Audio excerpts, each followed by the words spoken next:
So she worked that night, and then she went downstairs and listened to Polly finish out his set. And once they wrapped up, she got on her bike to head home. It's just before 2 a.m. on July 5th, 2013, as Kelly Boyce Hurlbert begins her bike ride home after spending the night working at North Peak Brewing Company. Especially that time of year, would take their bikes to and from work all the time just to not have to deal with the car and the traffic, and she would ride into town constantly instead of driving. But as she neared the end of her journey home along Washington Street, Kelly was hit. I woke up to a phone call saying we needed to get up to Travers. It was bad.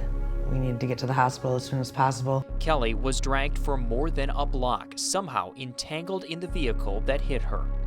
They did everything they could and took her in, and there was just nothing they could do. Now police need your help finding the driver who hit and killed a Traverse City woman. Kelly Boyce was riding home on her bike, doing everything right. She was along the curb, riding with the flow. At first, it was a big shock, to understand it. And when we first started getting the initial, the first couple days, we thought it was, was it a horrific accident? What happened? And trying to understand it. Police were trying to do the same as horrific witness descriptions of what happened emerged. We heard a crash or some kind of tire sound from a car and then screaming. And my husband went downstairs and he could see a truck of some sort turning the corner.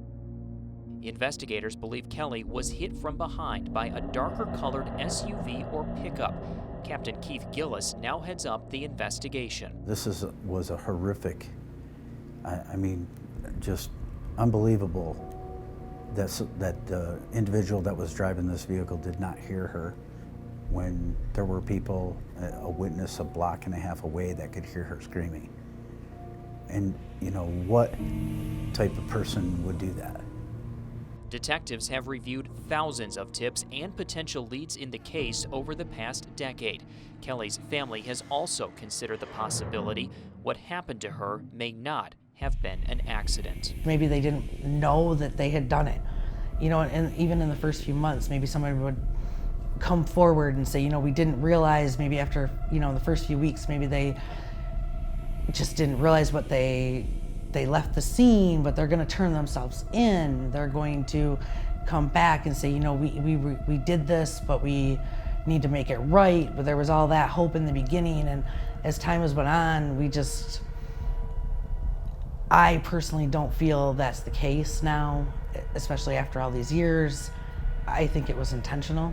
In late June of this year, Kelly's family and Traverse City Police once again held a news conference, hoping to bring in more tips, possibly the one that could help solve the case after a decade of hoping and waiting. Some of the tips have led us to tips that we've already worked on, but there are a few that are new information, and like I said, it's time for some closure for the family and some justice, and also some closure for the officers that were involved that night, and for the detectives that have been working on this case for the last 10 years. Her life was cut short. She was just innocently riding home from work one night. And is there others that this has happened to? It's not fair. She was taken way too soon from us. She's missed all these years that were taken from her and taken from us. And whoever did this shouldn't be able to walk around and not have to pay for what they did and what they took from us.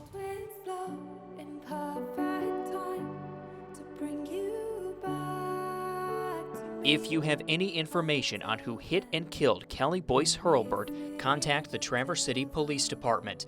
The FBI is also offering a $25,000 reward for information that leads to an arrest and conviction. For 9 and 10 News, I'm David Leiden.